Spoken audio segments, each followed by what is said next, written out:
Hello, I'm Simon. Welcome back to my workshop.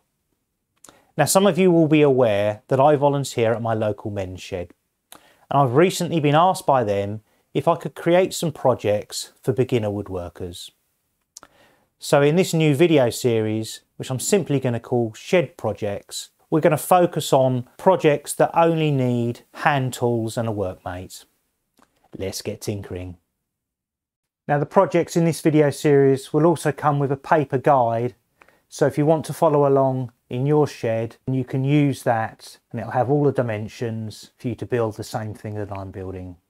This first project is going to be a stylish bird box. Now, you're going to need a single board about 5.5 feet, 6 feet long, 6 inches wide and 3/4 of an inch thick. I'm going to be using 2 shorter boards because I'm using reclaimed wood, but it's not going to change any of the cuts that you need to make. Now, even if you're buying wood from the local wood merchant, the chances are the end isn't square, and even if it is, there's chances that the corners have been bashed in or so on. Because I'm using reclaimed wood, that's definitely true. You can see that this isn't completely square, and I've got glue on the ends and so on. So the first thing we're going to do is we're going to mark a square line so that we can start afresh, and we'll do that on 2 sides. Now, you'll find it a lot easier to cut accurately if you clamp the wood down. Now, for this project, it's more important that we're square in this direction than in this direction. So you can use this cut to practice cutting square, but don't worry too much if it's slightly out in one direction. It's not that critical. I'm not going to go into this much detail for every cut, but there's a few things I want you to bear in mind. First of all is how you hold the saw. I like to hold the saw with my index finger pointing along it. I think it just gives you that little bit more control. And then for putting the saw on the line, we're going to saw on the waste side of the line so that we should still just about see the pencil mark as we're cutting. We don't want to cut on the pencil mark because we'll lose it, and also this piece will be shorter when we've got measured pieces than we're expecting. So we're going to use this first cut as a practice to make sure that we can cut exactly to the right hand side or the waste side of the line. The other thing we're going to do is we're going to use our thumbnail against the saw as a way of pushing the saw backwards and forwards to get our position for those first few strokes exactly right. There's one other thing that I want to draw your attention to, but I'm going to move the camera first. Now, the last thing I want you to pay attention to is when you've got your saw just to the right of the line, you want to look at the reflection of the board in the saw blade. When it's perfectly square and true, the board will form a straight line with its reflection. So here you can see it's not square, and then as I bring it forwards and adjust the blade, you can see that I'm now getting a nice square cut. So I want you to focus primarily on that reflection and keeping it straight with the board, and just using the line to make sure that you're not going off target. I just want to point out how important it is to be able to still see this line. When you start making things to quite tight tolerances, getting on the line is going to be key. For this project, it's not that important at all really, but practice whenever you make a cut, trying to do it as best you can, and then when it does become important, you know you'll be able to do it. So I can just still see the pencil mark here, I can just see the pencil mark down here. It's exactly what I wanted. I'm going to mark this 300mm from the end and draw a line using the square. I've set my angle gauge to 75 degrees and I'm now going to mark that on the edge of the board. I'm going to leave the angle gauge as it is because I'm going to be using it again later. I can now cut this piece of wood along the line, being sure to cut on the correct side, which in this case is on the left hand side of the line. I paused because I needed a bit more light. So now that I've got the lights on, I can actually see the line properly. I've cut along the top to the edge of the line, and now I'm going to cut down using the line on the side as a guide. I'm now going to measure along 120mm, that's about 5 inches. Then using the marking gauge from earlier, I scribe the other angled line of 75 degrees.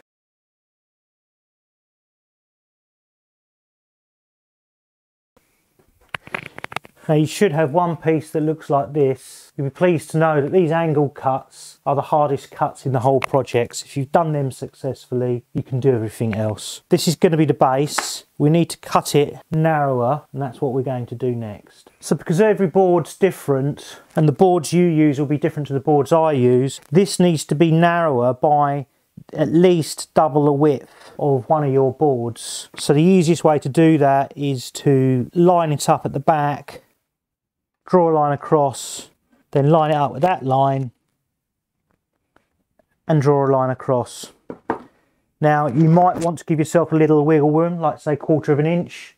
That's fine as well. So I've marked this line just over 2 board widths down, and I've also marked the waist side of the line so I know what side I'm going to cut. This isn't particularly critical, but you do want to make sure that this is shorter than your whole board by at least 2 board widths. When you're cutting pieces of wood, if you have the opportunity to use a clamp, then always use a clamp. It's a lot easier than trying to hold the piece of wood still with one hand. It takes slightly longer, but you can get more accurate cuts.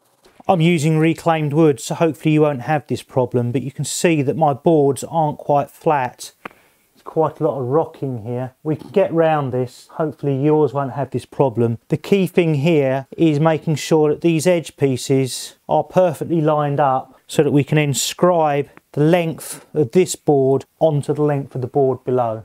And now we can cut this board.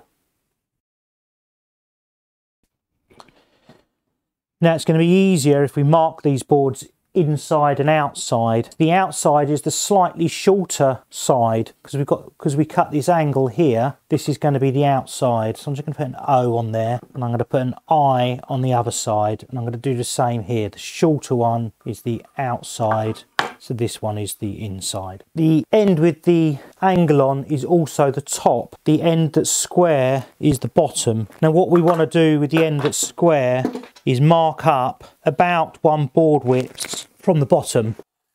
The important thing here isn't so much the distance. You don't really want it much more than a board's width. It's to get them the same on both pieces. Now using the remainder of your 5.5 foot board that you had and the end that you cut square, if you just clamp this base piece to the end of that so it's nice and flush, then with your boards, the top at this end, that's the angled cut, set the edge to the lines that you drew, and now adjust the boards so that the tops line up. Takes a little bit of moving around, but it's worth taking the time to get this bit right.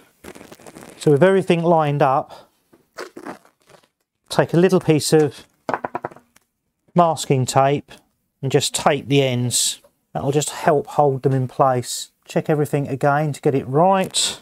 And now with a pencil you want to mark the line on the inside. You may not be able to get right into the corner, but that doesn't matter too much. As long as you've got a decent length of line marked, it'll be okay. You can now remove that, and then using your rule, extend the line up. So you should have drawn a triangle like this. Now, if you've drawn everything correctly, you should find that the point of this triangle is in the middle of your board. So my board's 150, so you can see that it's at 75. If that isn't the case, mark it out again. Just check that you are happy that you are marking the shape correctly, because it may be that you've made a few cuts slightly wrong, and what you've done is mark the board the shape it needs to be rather than the shape it should be. I hope that makes sense. It's much better to cut to the shape that it needs to be than to try and force it into the shape that it should be. Now, I'm sure some of you will comment that I should be clamping the piece and not the waist, but 50% of the time that's not that practical.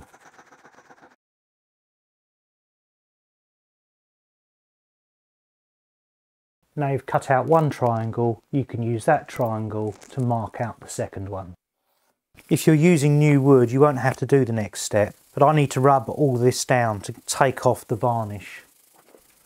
Now there's a few points worth making at this stage. One is, if you've got really big gaps down here, then look for the high spots and sand them. Also, don't worry too much. It's a bird box. It's going to be outside. It's going to be up in a tree. No one is going to be looking at those gaps and analysing them. So just go with it. As long as it's reasonably tidy and the gaps aren't too big, don't worry about it. You might be able to see up in this corner here that the wood doesn't actually meet just here. There's about 1/8 of an inch gap, and that's because the wood that I'm using is cupped.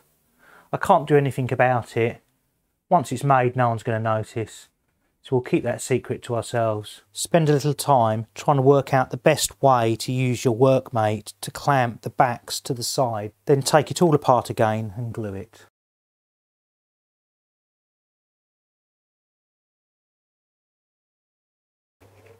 And once that's clamped up, you can glue the base in place.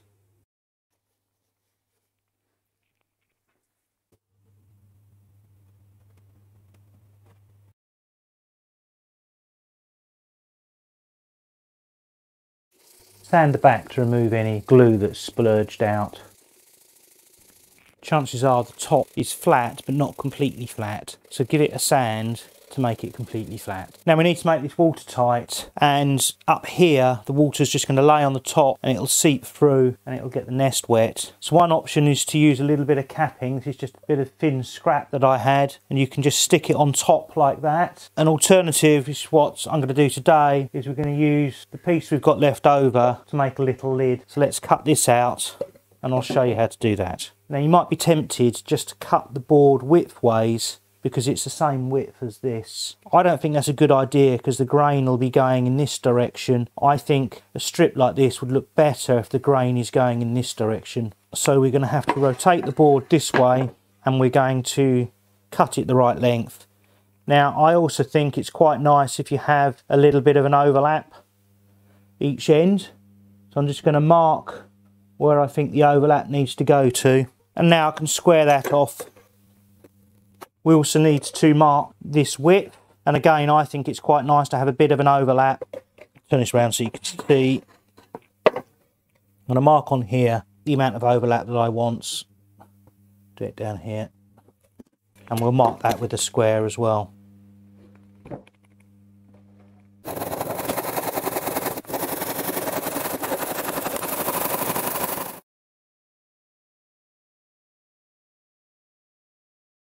Now if you've got a plane, I think it's quite nice to add a little bit of a chamfer to this.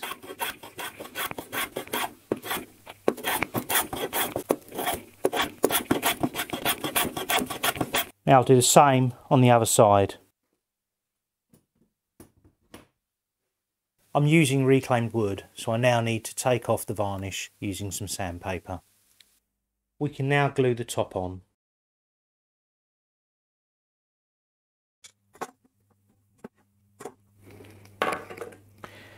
Now I think when you put the top on, it looks nicer if the front is slightly pivoted back so that you get a recess that's largest here and goes smaller. I think it just looks a bit more elegant. If you want, and it is just personal preference, you can just do it so the front is parallel with this surface here. Now this next step's a little bit tricky. We're going to take our front piece and we're going to put it on the front. The edge at the bottom is going to be close to the front here, and at the back is going to be tilted slightly in. This is personal preference. You could have it like this if you prefer the front to be flush or parallel with the front of the roof, but I want it to be slanted in. And then where this wood is about 1.25 inches, I'm just going to mark the wood either side, and then I'm going to mark a point in between those two lines, and I'm going to drill a hole there. This will make a lot more sense once it's assembled. Now we need to drill this hole at a slight angle to the surface because it needs to go through this piece and it needs to go through the next piece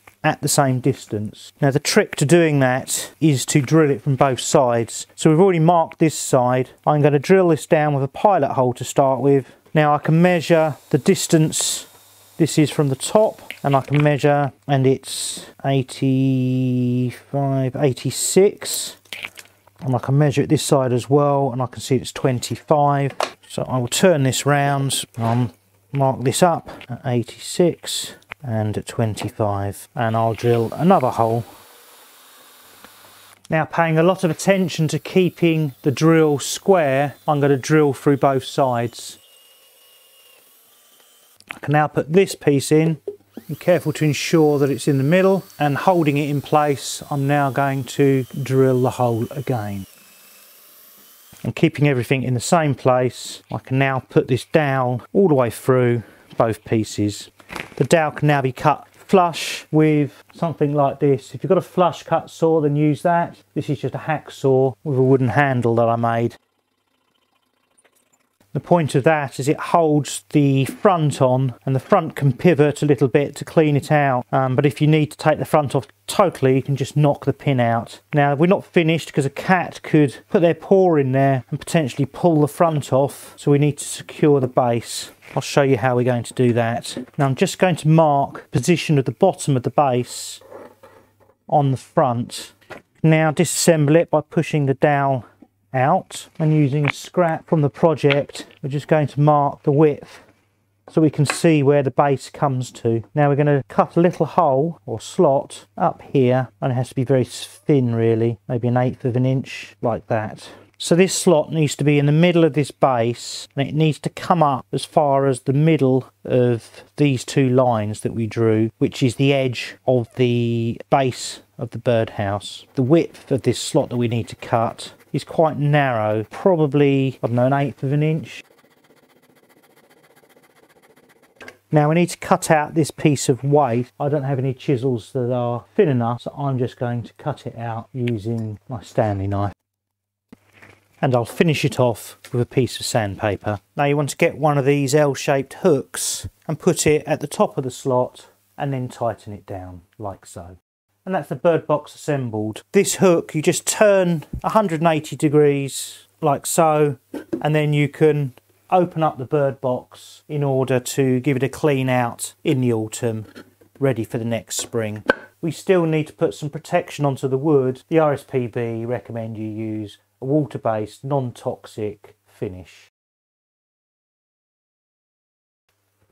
So in this video I set out to make an easy to make but elegant nesting box made with only hand tools. Let me know in the comments if you think I've met that brief. If you've enjoyed this video, then please leave a thumbs up, and if you haven't already, then please subscribe, and I'll see you in the next video. Thanks for watching.